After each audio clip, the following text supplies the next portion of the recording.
Livro Uma Vida com Propósitos, de Rick Warren. Dia 5. Enxergando a vida do ponto de vista de Deus. Que é a sua vida? Tiago 4, versículo 14b. Nós não vemos as coisas como são, mas como nós somos. Anaïs Nin. O modo de você enxergar sua vida molda a sua vida. O modo de você definir a vida determina o seu destino. Sua perspectiva irá influenciar o modo de você investir seu tempo, gastar seu dinheiro, usar seus talentos e valorizar seus relacionamentos. Uma das melhores formas de compreender os outros é perguntar-lhes: como você enxerga a sua vida? Você descobrirá que existem tantas respostas diferentes quanto existem pessoas. Já me disseram que a vida é um circo, um campo minado, uma montanha russa, um quebra-cabeça, uma sinfonia, uma jornada, uma dança.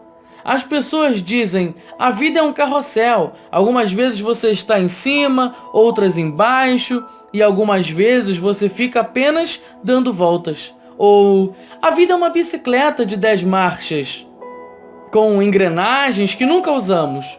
Ou a vida é um jogo de cartas, você tem de jogar com o que lhe deram. Se eu perguntasse como você imagina a vida, qual figura lhe viria à mente?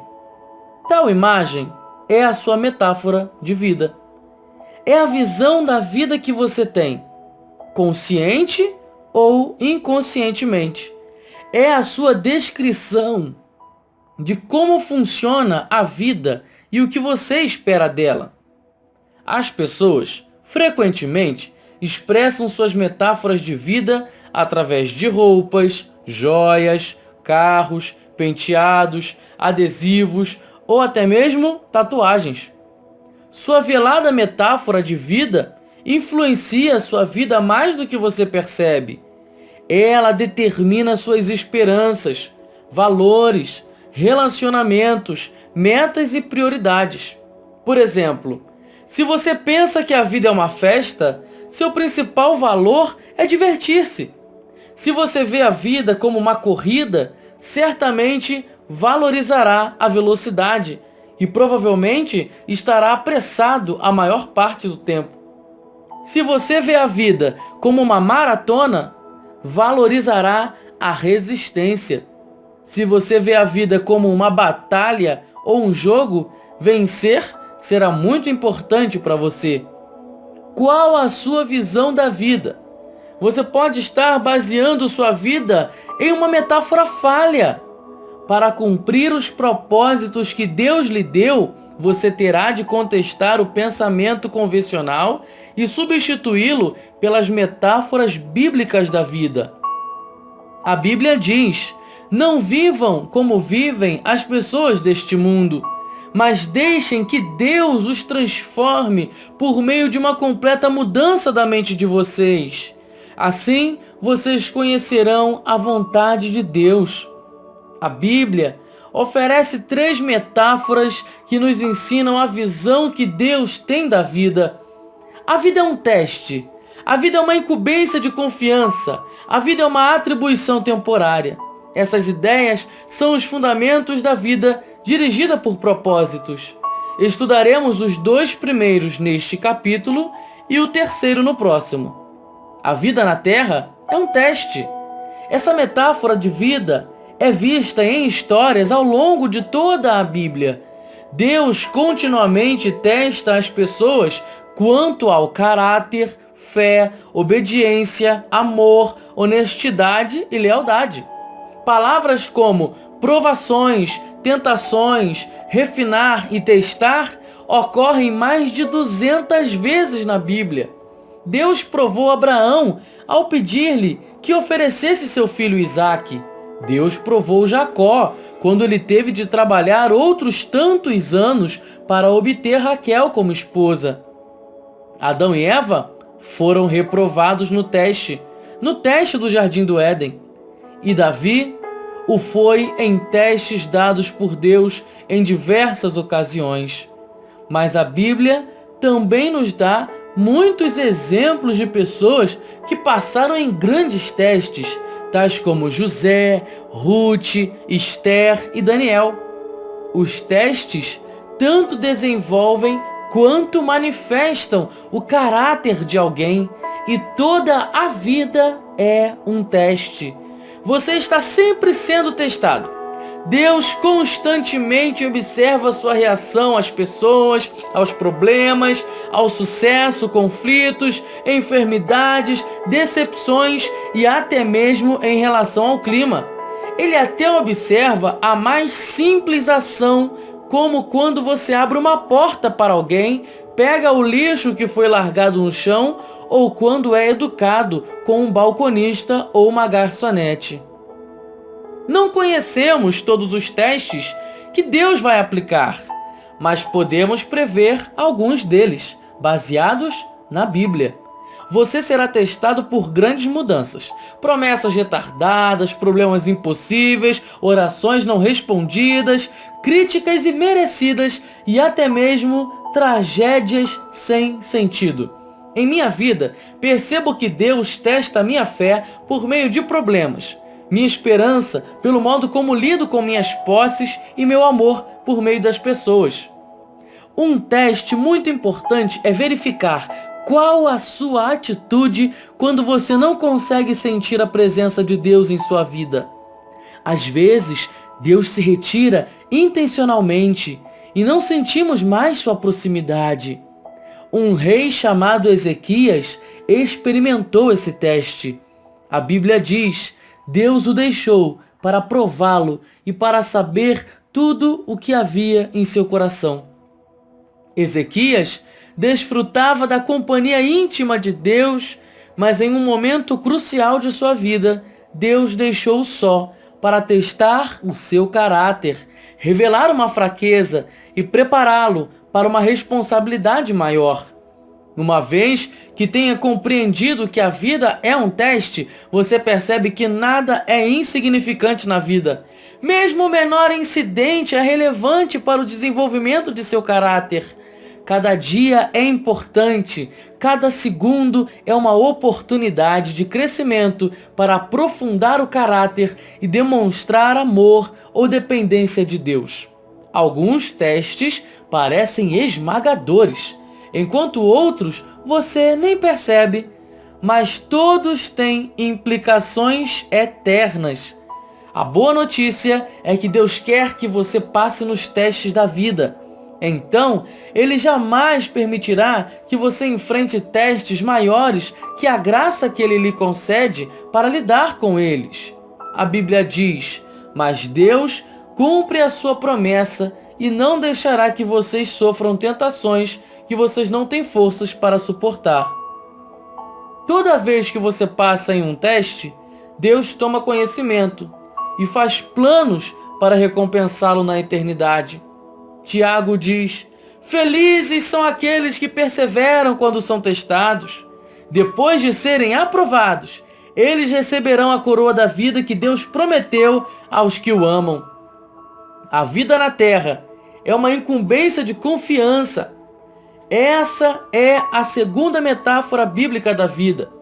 Nosso tempo sobre a terra, nossa energia, inteligência, oportunidades, relacionamento e recursos são dádivas que Deus nos confiou para cuidarmos e administrarmos. Somos mordomos de tudo quanto Deus nos dá. Esse conceito de mordomia começa com o reconhecimento de que Deus é o dono de tudo e de todos na terra. A Bíblia diz: ao Senhor Deus pertencem o mundo e tudo o que nele existe, a terra e todos os seres vivos que nela vivem são dele. Nós nunca realmente possuímos qualquer coisa durante nosso breve período da terra.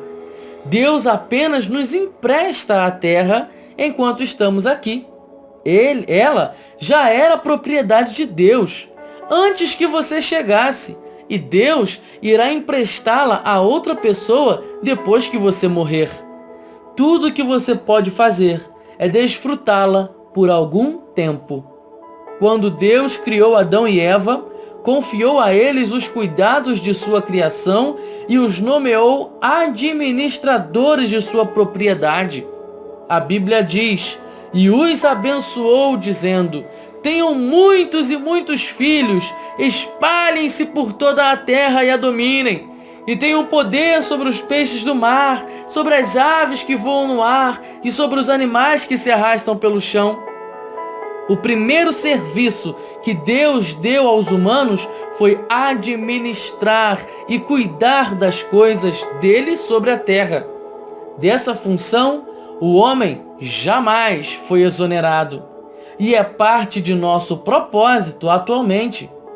Tudo de que nós desfrutamos deve ser tratado como uma incumbência de confiança que Deus nos pôs nas mãos. A Bíblia diz: vocês têm alguma coisa que não tenha sido dada por Deus? E se tudo que vocês têm vem de Deus, por que vocês se vangloriam como se tivessem realizado alguma coisa por si próprios? Anos atrás, um casal deixou que eu e minha esposa, nas férias, usássemos sua bela casa de frente para a praia, no Havaí. Era uma experiência com a qual nunca poderíamos arcar, e aproveitamos muitíssimo. Foi-nos dito: usem-na como se lhes pertencesse. Então, foi isso que fizemos. Nós nadamos na piscina, comemos a comida da geladeira, usamos as toalhas de banho e os pratos e até nos divertimos pulando nas camas. Mas sabíamos durante todo o tempo que a casa não era realmente nossa. Então, tomamos um cuidado especial com tudo. Aproveitamos os benefícios de a utilizarmos sem sermos proprietários dela. Nossos valores culturais dizem: se você não é o dono, não terá cuidado. Mas os cristãos vivem por um padrão muito mais elevado. Visto que Deus é o dono, devo cuidar bem melhor, da melhor forma possível. A Bíblia diz: os que recebem em confiança algo de valor devem demonstrar que são dignos de tal confiança. Jesus frequentemente se referia à vida como uma incumbência de confiança e contou muitas histórias para ilustrar essa responsabilidade perante Deus. Na parábola dos talentos, um homem de negócios confiou sua riqueza ao cuidado dos servos enquanto estava fora. Quando retornou, avaliou a responsabilidade de cada servo e recompensou a cada um conformemente.